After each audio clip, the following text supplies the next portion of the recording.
thank you for joining us this morning. Good morning. Happy to be here. Many questions. I'm sure there are a lot of people sitting down right now with their cups of coffee to settle in and hear from you both sides of this equation. Let's start with the jobs equation. What Northern Gateway has basically said, this is going to be a good thing for British Columbians because it is so much job creation. Well, I think I'd start with first the economy generally in terms of Canadian economy.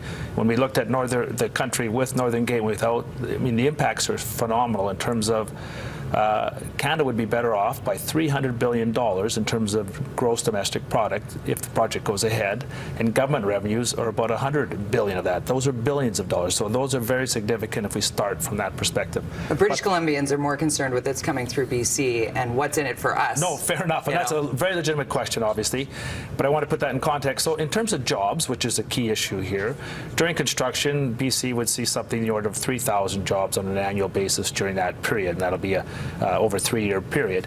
Long-term jobs would be 560. Those are the direct jobs related to the project. Of course, there's significant spin-off jobs that are very real as well, but there's significant job creation. The greatest concern here is there is a trade-off, job creation versus environmental concern. And being a part of this project, and we were just chatting before, you said you've been on this for 7 years. How can you guarantee this is safe for Canadians and safe for the environment? So clearly an important question for all of us, Enbridge and Northern Gateway as well, is how do you make sure this project is built and operated safely?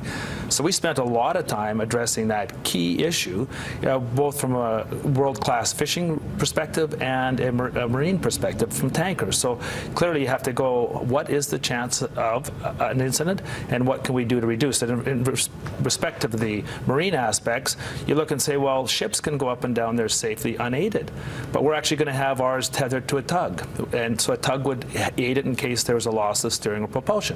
And we won't just have one tug, we'll have 2 tugs. And then you think, well, what else can we do? Well, we'll slow the ships down. They'll go at a slower pace, and we'll increase the navigational aids. So you go through all these things to say, how can we reduce that chance to as low as possible?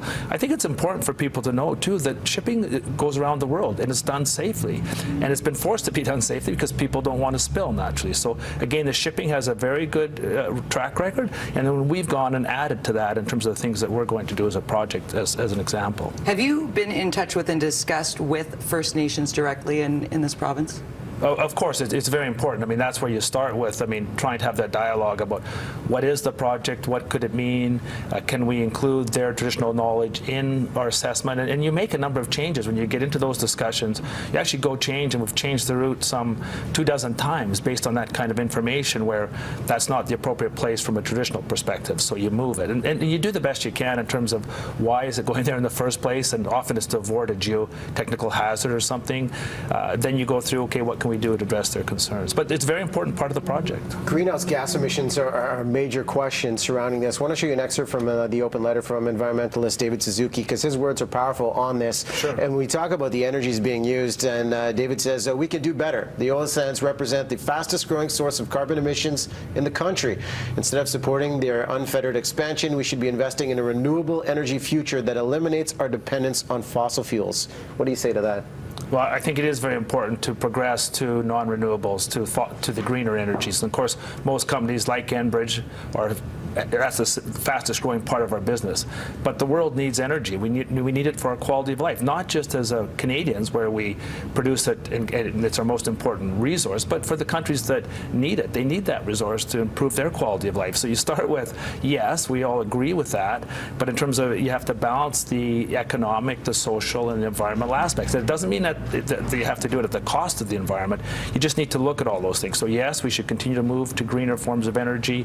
That's not going to happen today, but it needs to be balanced with the quality of life that people want to see. So people are talking about the fact that the oil sands are being extracted. The oil, it needs to be moved to the coast. You've addressed the tankers, double-hulled, double tugs, going through the safest possible water in a slow as possible, safest way. But there's really no way to guarantee 100% success with that. And we all remember Exxon Valdez, and we remember that that was just one tanker. And I think that's very important to remember that, because that's why things have changed. That was some 25 years ago. So now you see that ships are double hulled. Now you see that pilots get on the ship. So when they enter the Canadian waters, a BC pilot who knows the topography and the waters gets on the ship. And not one, but two in our case. So you've put up a lot of redundancies to ensure you don't have that type of incidents. Redundancies, in our case, we'll have the ship's captain, we'll have two BC pilots, we'll have two tugs tethered, and you'll have the Canadian Coast Guard watching it through the improved radar. So yes, it is possible. That's why you go through all the redundancies. And then notwithstanding that, we committed to having 3 times the required response capacity available in case there was an incident. So fully recognize it could happen, but you get it to as low as practicable. And that would be the chance of an Exxon Valdez type spill in those waters would be 1 in 15,000 years. So it's not zero. But in terms of trying to get it as close to zero as possible and still getting the benefits that you would see as a country, that's the balance you're trying to achieve. But it never means it's a sacrificed environment. It means you really put a lot of effort into addressing those very legitimate concerns. Well, there are many more conditions to be met on this, especially provincially. They've come on. We've got this in news about the steps they need to take forward. Thanks for coming on the show and addressing some of the questions. I'm sure there are going to be many more to come. Well, thank you. I think it's very important that people have information.